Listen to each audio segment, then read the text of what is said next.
Chapter 3. The Pitch Meeting. Carla's territory was a scenic valley known for its excellent hunting grounds and dramatic rock formations. As a Carnotaurus, she appreciated both the aesthetic beauty and the practical advantages of high ground for spotting prey. What she didn't appreciate was being interrupted during her afternoon contemplation by two enthusiastic triceratops with what appeared to be a business proposition. "Carla!" Herb called out as they approached her favorite basking spot. "Just the carnivore we wanted to see." Carla opened one eye and regarded them with the expression of someone who was already regretting this conversation. "Herb, Gary, to what do I owe the pleasure? We have an exciting opportunity to discuss with you," Herb announced. "An opportunity," Carla repeated slowly. "Herb, you realize that from my perspective, you two represent opportunities in the most literal sense of the word, right?" Gary stepped slightly behind Herb. "We're hoping to discuss a different kind of opportunity. I'm listening, mostly because I'm too comfortable to move right now, but I'm listening."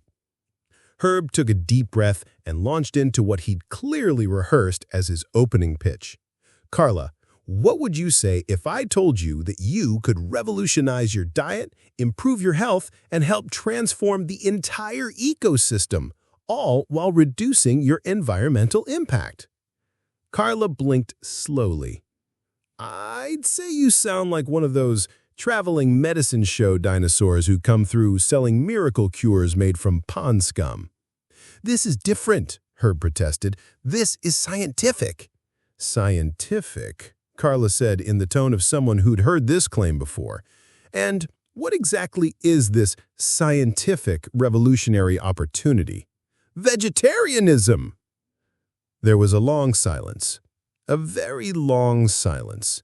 Even the insects seemed to pause their buzzing to see how this would play out. Finally, Carla spoke. "I'm sorry, did you just suggest that I, a carnivore, become a vegetarian?" "Think of it as expanding your culinary horizons," Herb said cheerfully. Carla sat up, which was never a good sign when dealing with a Carnotaurus. "Herb, are you feeling well? Did you hit your head on something? Eat some fermented fruit?" "I'm perfectly fine. I'm just thinking outside the box." "The box in this case being things that won't kill me if I eat them," Carla pointed out.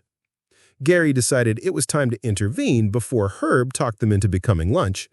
"Carla, what Herb is trying to say is that we've been having some interesting discussions about diet and efficiency, and we thought you might be interested in experimenting." "Experimenting," Carla repeated. "Just trying a few plants," Herb added enthusiastically. "Nothing too ambitious. Maybe some berries to start." Carla looked at them both for a long moment. "Let me make sure I understand this correctly. You two came here to suggest that I fundamentally alter my entire biological design by eating food that my digestive system is not equipped to process." "Well, when you put it like that, it sounds unreasonable," Herb admitted. "That's because it is unreasonable, Herb." "But is it, though?" Herb pressed on, apparently immune to social cues. "I mean, have you ever actually tried eating plants? Have you ever actually tried breathing underwater? That's different." "How?" Herb paused, clearly trying to think of a way that it was different. "Well, breathing underwater would definitely kill me. And eating plants would probably make me very sick and might kill me too. But it might not." Carla looked at Gary. "Is he always like this?" Gary sighed. "Actually, this is him on a good day. Yesterday, he was convinced that clouds are actually flying dinosaurs that are very far away." "They could be," Herb protested. "Herb," Carla said with the patience of someone explaining something to a particularly slow hatchling, "I appreciate your creativity. But carnivores are carnivores because we have specific digestive systems designed for processing meat. Our teeth are for tearing, not grinding. Our stomachs are acidic enough to break down protein and fat, not cellulose. Our intestines are short because meat doesn't require the long fermentation process that plant matter needs.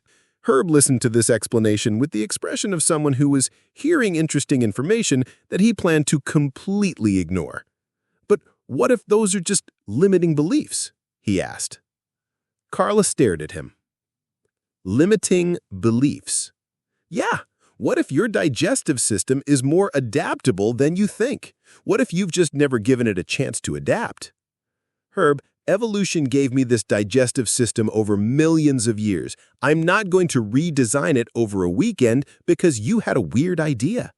Not redesign, Herb said quickly. Just expand its capabilities. Gary decided to try a different approach. Carla, hypothetically, if you were going to try eating plants, what would be the safest way to do it? Carla looked at Gary with something approaching respect.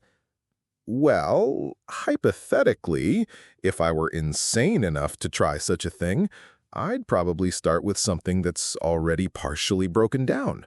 Maybe something that's been fermented. Herb's eyes lit up. Fermented fruit! That's perfect! That's not what Carla began. No, think about it. Herb was getting excited again. Fermented fruit is like pre-processed plant matter.